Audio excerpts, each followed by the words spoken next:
So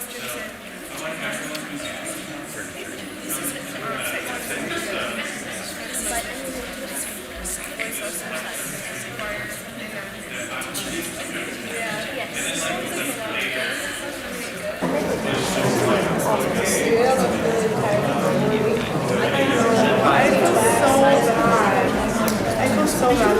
I asked her yesterday though. No, I didn't.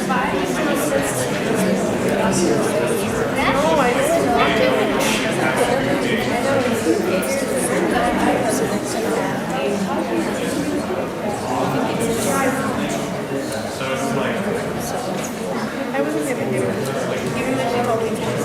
But I guess maybe she would have been less busy. She would have actually.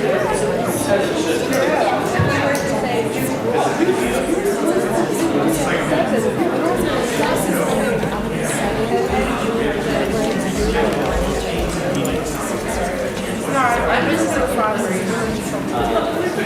That would have been messed up. It would have been messed up.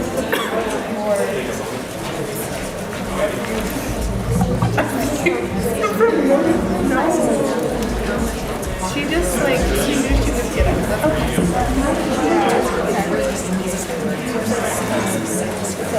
Her alarm?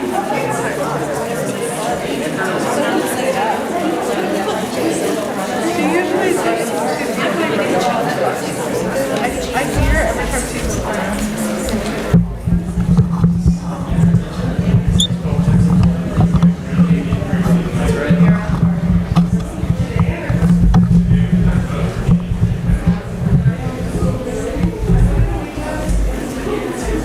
All right, everybody, we are all set. Why don't we give Brianna our undivided attention?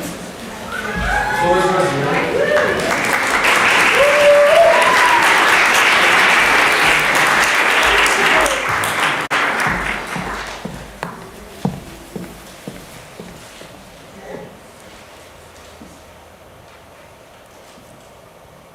Hello, everybody.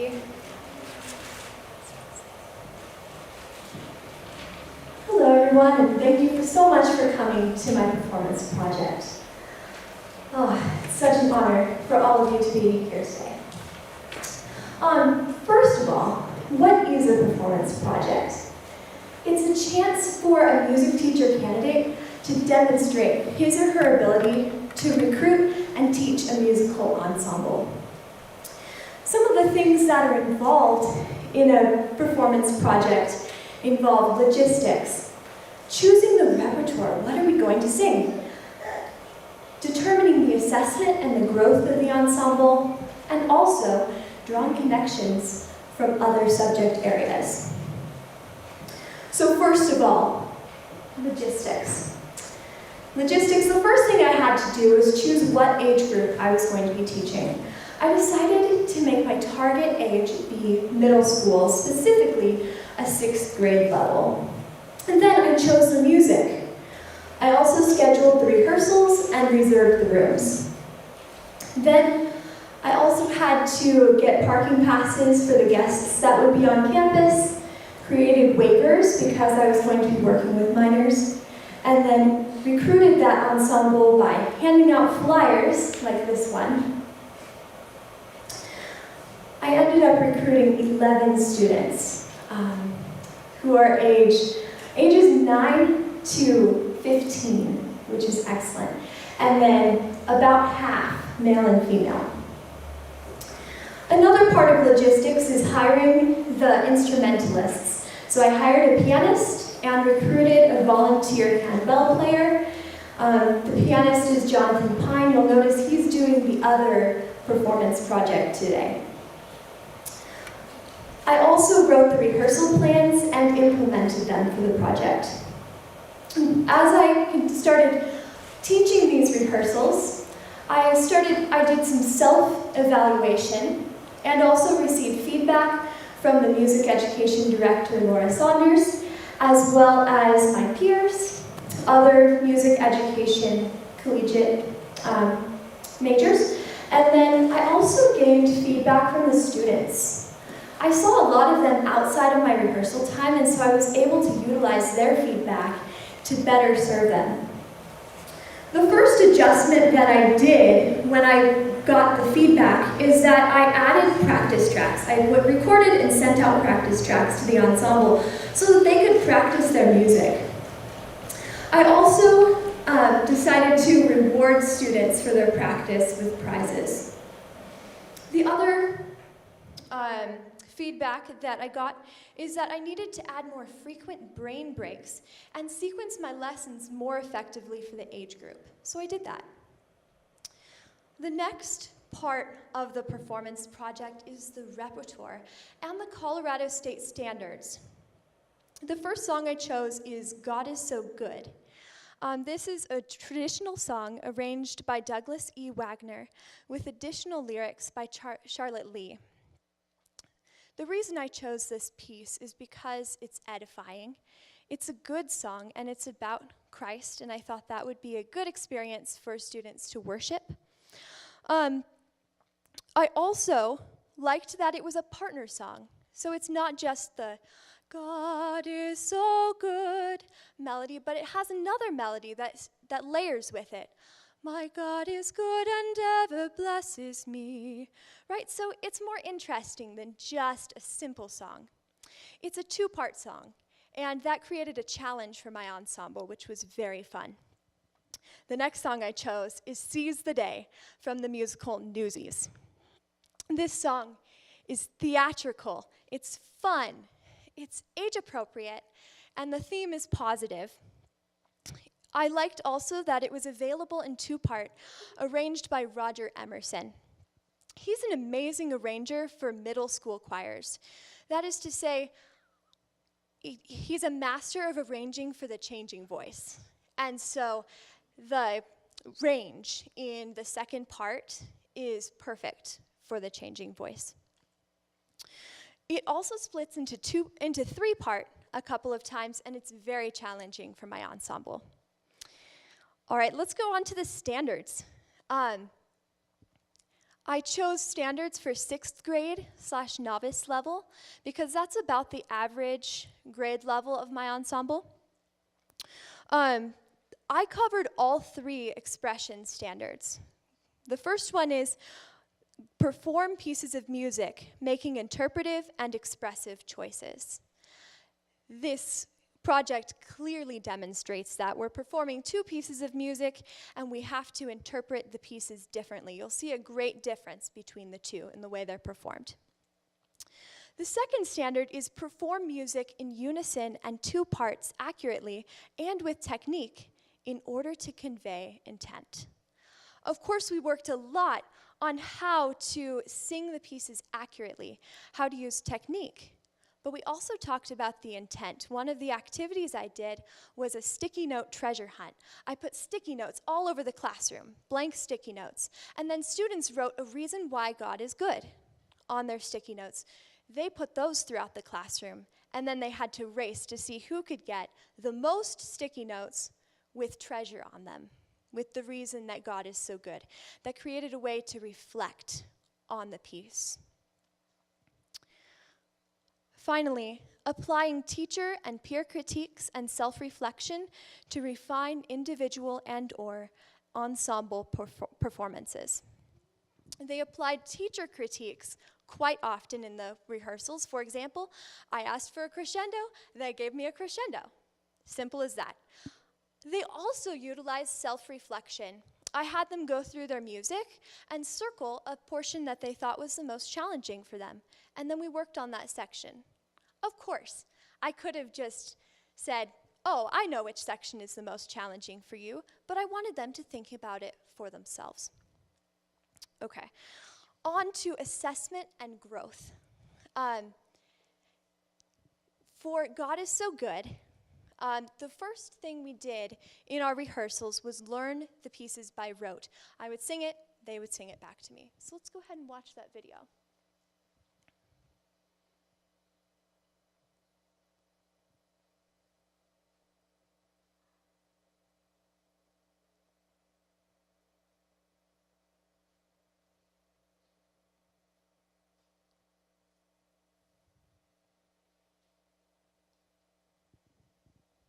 Yeah, so one of the things to think about is that learning pieces by rote is very helpful, it's very effective. For example, if I were to teach you the piece by rote, let's do that right now. Now is the time to seize the day. Send out the call and join the fray. What? You had nothing. See, you figured out how to sing that song based entirely off of rote. It works. It just works. Okay? And then the next video is looking at my ensemble started learning the pieces with the parts played on the piano instead of just learning it by rote. You'll notice there's a sequence of difficulty here. First, I sing it, they sing it back to me. Then they hear both parts on the piano, and they have to pick out their own part. Next, there's accompaniment played on the piano, and they have to sing their part independently of the piano. Ooh, Wi-Fi. Fun. Yeah. Yes.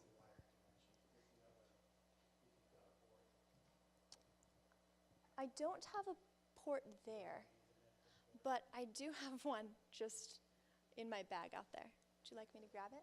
All right, I will be right back.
All right, I'm going to continue talking about what you'll see in the videos once we get them set up. So in Seize the Day, you'll also see that the parts were played on the piano and then we switched to accompaniment. But also there's another piece of scaffolding. I can either stay silent or I can sing with the ensemble. It really helps the ensemble when I sing with them, but obviously I'm not going to do that in performance. So it's another step of difficulty that they had to go through in the piece. Also for Seize the Day, they had to memorize the music because I introduced blocking and hand percussion. So I hope you enjoy that in the performance today. Yeah.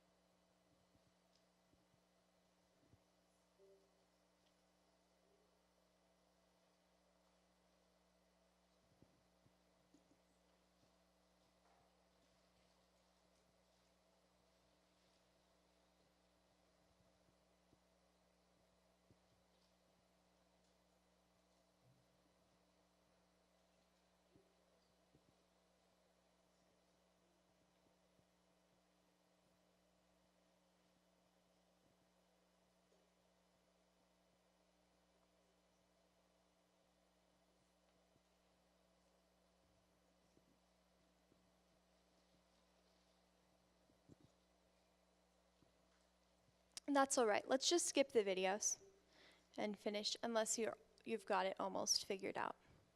No? Okay. Then let's just jump into the rest of the presentation. Let's go to the formative assessment slide. Thank you, tech people, for trying to get it set up. Give them a round of applause. All right, so the assessment that I used in my rehearsal, I'm measuring it in percentage of correct notes per rehearsal. So you'll notice at the beginning of the process, for God is so good, it was about like 15% of the notes correct. Now it's not, I didn't teach them all the notes, so they couldn't have gotten all of the notes correct because I didn't teach them all in that rehearsal. But as we continue to learn more and more notes, you can see that the graph goes up. And the same for Seize the Day at a different rate. All right. Next, we have cross-curricular connections. So, it's so wonderful that you can incorporate other school subjects into the music room. And so the first one that I'd like to talk about is reading, writing, and communicating. You'll notice in your wonderful programs that the students wrote the program notes. That fulfills the Colorado Academic Standards for 6th grade, Standard 3, Writing and Composition, Grade Level Expectation 2. Write informative/explanatory texts characterized by appropriate organization, ample development, precise language, and formal style. So, this also covers another standard because they're going to be announcing those notes to you as well. Standard 1, oral expression and listening. Grade level expectation 1, employ appropriate presentation and collaboration strategies to meet the needs of a given task and purpose. Finally, drama and theater arts. It's kind of obvious in the Newsy song, but standard 1 is create. The grade level expectation is to generate and conceptualize artistic ideas and work. The evidence outcome that I'm focusing on is to explore a scripted or improvised character by imagining the given circumstances in a drama or theater work. So you will also see that as the performers get into character for their pieces. And now, let's invite the performers to the stage. Let's give them a warm welcome.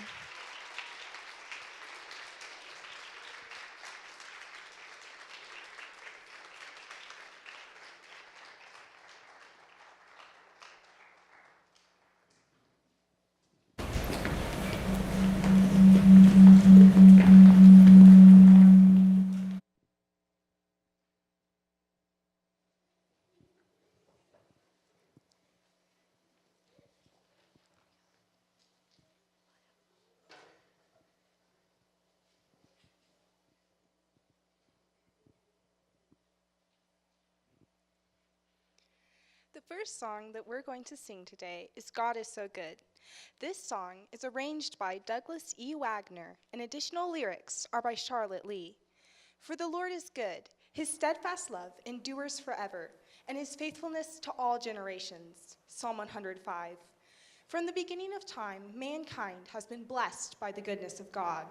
This beautiful song, which originated in Africa, was translated into English in the mid-1900s and has continued to be a song of praise to our good God ever since. In each part of this song, praises are sung to God, extolling him for several of his different attributes. Let us thank the Lord together in our hearts for his goodness to us.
Day.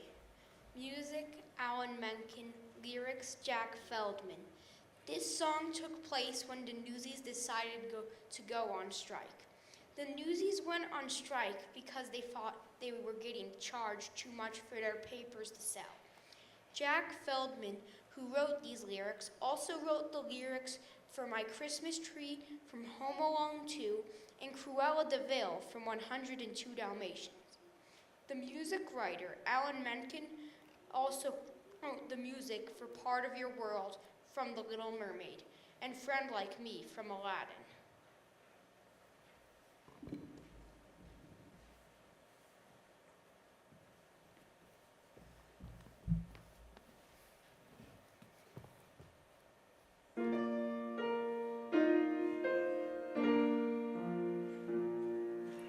Open the gates and seize the day. Don't be afraid and don't delay.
Test, test. There we go.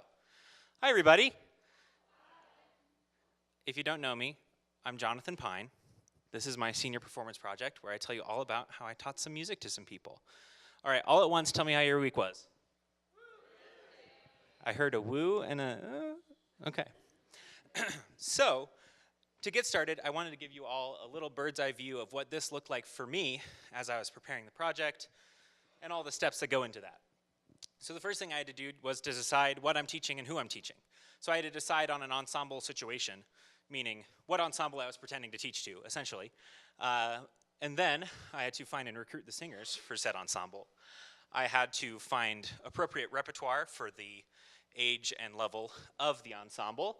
I had to schedule rehearsals, reserve spaces, do all sorts of logistical stuff. I, of course, had to run the rehearsals themselves, conduct, rehearse, all that good stuff.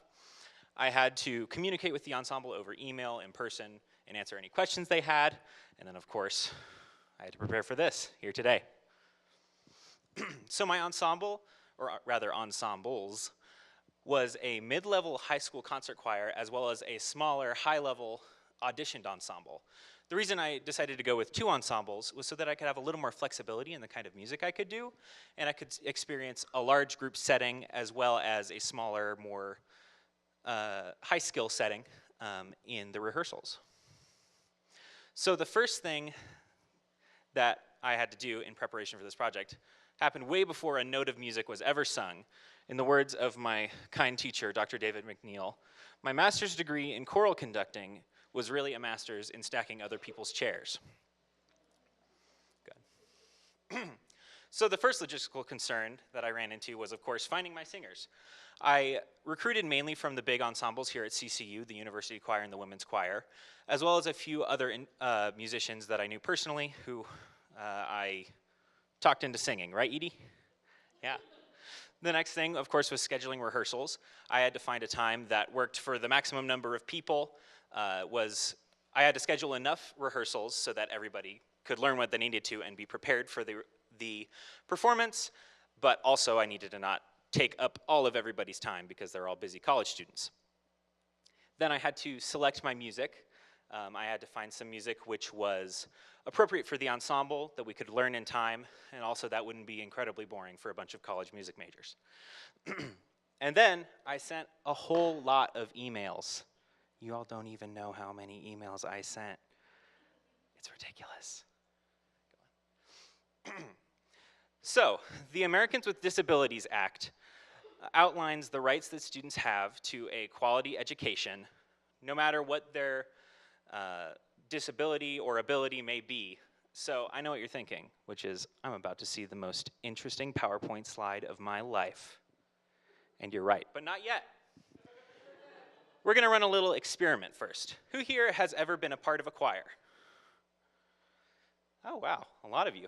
Well, now you can all raise your hands because you're my choir now. Please repeat after me. Peter Piper picked a peck of pickled peppers. A peck of pickled peppers Peter Piper picked. If Peter Piper picked a peck of pickled peppers, where's the peck of pickled pepper? Oh, let me start over. Where's the peck of pickled peppers Peter Piper picked? Peter Piper picked a peck of pickled peppers. A peck of pickled peppers Peter Piper picked.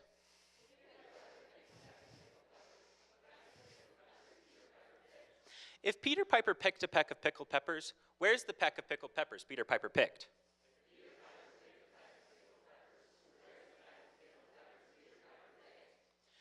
Peter Piper picked a peck of pickled peppers. A peck of pickled peppers Peter Piper picked. If Peter Piper picked a peck of pickled peppers, where's the peck of pickled peppers Peter Piper picked?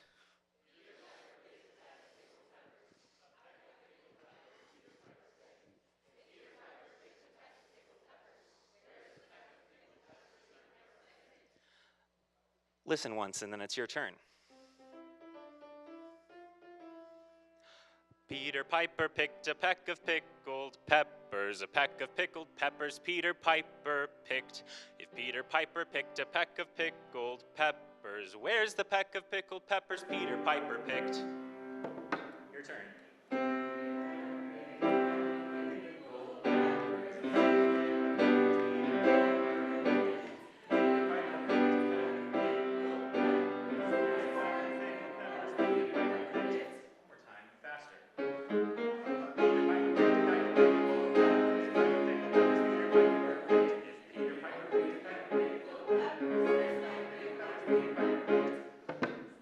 Show of hands, how many people felt like they had the handle on that? Cool. Go ahead. Peter Piper picked a peck of pickled peppers. A peck of pickled peppers Peter Piper picked. If Peter Piper picked a peck of pickled peppers, where's the peck of pickled peppers Peter Piper picked? One more time. Peter Piper picked a peck of pickled peppers, a peck of pickled peppers Peter Piper picked. If Peter Piper picked a peck of pickled peppers, where's the peck of pickled peppers Peter Piper picked? Peter Piper picked a peck of pickled peppers, a peck of pickled peppers Peter Piper picked. If Peter Piper picked a peck of pickled peppers, where's the peck of pickled peppers Peter Piper picked? Show of hands, how many people felt like they had the handle on it that time? So, some versus none. So, even if our ensemble members aren't differently abled, don't have, say, what if somebody was hard of hearing? That would be really difficult for them, right? But even if they don't have a disability like that, things like this visual aid can be really helpful, and that's one of the big pieces of feedback I got on my early rehearsals, because I tend to work at a blistering pace most of the time. Go ahead. So, the first thing I had to look into in my first rehearsal was something called pre-assessment, which is about what you would think it is. It is a way of finding out the knowledge and ability of a class or an ensemble before actually getting into the lesson. This answers a few questions for us. Are we equipped to handle the planned repertoire? So, I did pre-assessments for each and every piece of music that I did in this project. If I planned a pre-assessment and the class absolutely miserably failed it, I might need to reconsider the music that I'm doing. Each pre-assessment should be graded to a level near the beginning of the learning process for each piece of music. It also helps us know what we need to work on. No ensemble is going to get everything right on the first try in any assessment. And so, that first pre-assessment stage gives me the opportunity to see what areas we need to work in order to successfully perform a piece of music. And finally, it helps me see how the ensemble learns. A pre-assessment gives the opportunity for me to see a group of students learning before we ever even get into a serious lesson, and it helps me to tailor the lesson in a way that will help them to be successful right from the get-go. So here are a few examples of pre-assessments for each of my pieces. In each of the ones that I provided here, I gave the example of rhythm, just because it's an easy thing to look at. So in El Grito, this piece is in a really fast cut time, which is like murderously hard for musicians to read almost all the time. And so I did some pre-assessment, making sure that they could sight read rhythms in cut time, consisting of whole, half, and quarter notes with at least 70% accuracy. Similarly, Daemon is really rhythmically intense. It's fast, it has a lot of accents, it has a lot of notes all over the place. So I wanted my students to be able to recognize accents and perform rhythms with quarter notes, dotted quarter notes, eighth notes, and eighth note triplets with the accents at 70% accuracy. That's the key. Finally, in my small ensemble piece, Goodnight Moon, the rhythms in this one is weird, y'all. It's weird. And so I wanted students to be able to understand the relationship between quarter notes, eighth note triplets, and quarter note triplets, which is an infamously hard to perform rhythm, and perform the rhythms with 75% accuracy. These were sort of my baselines for working into and performing each of these pieces. So here is a snapshot of my rehearsal process. On the first day of rehearsal, I want to teach the context of the piece, the history, who wrote it, why they wrote it, and I also want to go over the text, especially if it's in a foreign language, because that's going to be something we're working on all the way through until the performance, most likely. Once we have all of the contextual knowledge in place for a piece, I want to begin working on rhythms and pitches, the absolute baseline elements of the music, oftentimes separately to really solidify them and make sure everybody knows all of the basic elements of the music. Then, once we are done with the groundwork, we begin looking at detail. We look at the technical details, dynamics, how loud we're singing, articulation, in what way we're singing, and phrasing, where are we going with the music. Finally, once all of that groundwork is done, we can begin running through the piece in preparation for the performance, and connecting the technical knowledge we've established with an artistic intent, an emotional intent. And it helps us to see how what the composer wrote is supposed to be translated into a real emotional reality in the music that we make. These are the standards that I was following in planning my rehearsals. The first two are in the expression of music category, which is all about the performance of music. The first one, students should be able to perform and demonstrate music accurately and expressively, demonstrating self-evaluation and personal interpretation. It's about what it says right there on the tin.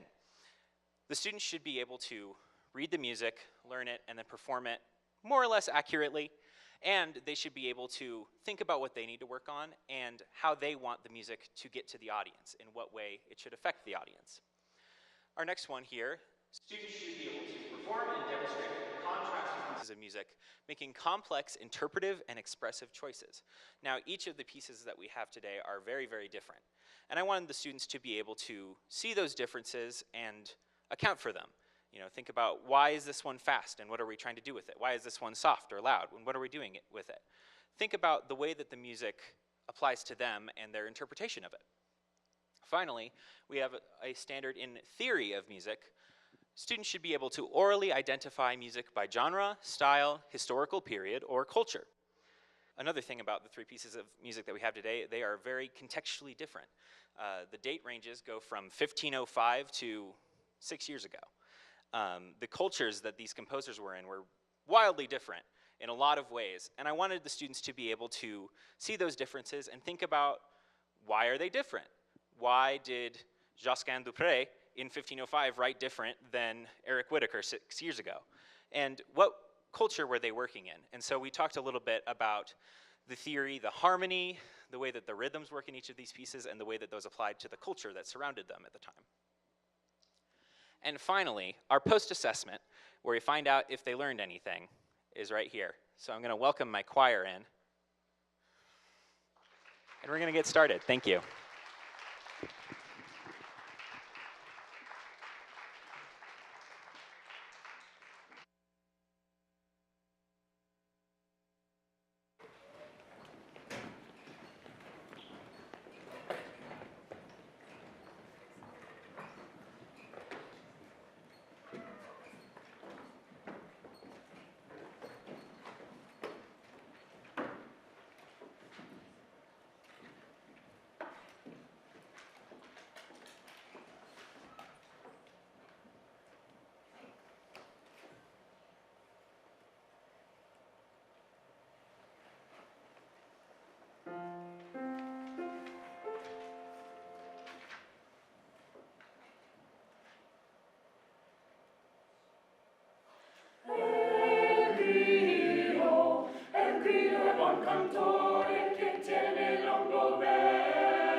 Demoni revitalitus, demon, alisi honoribus, demon,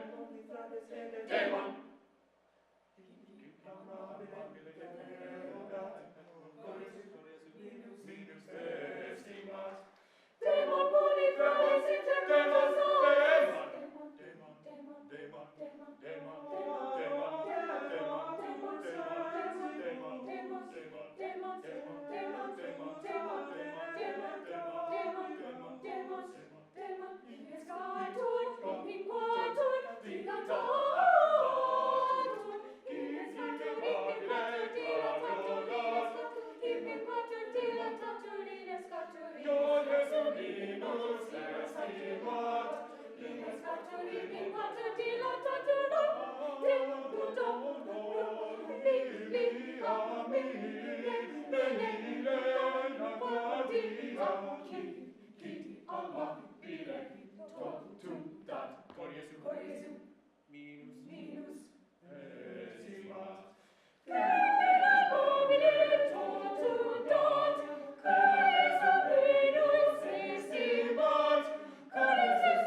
Jumping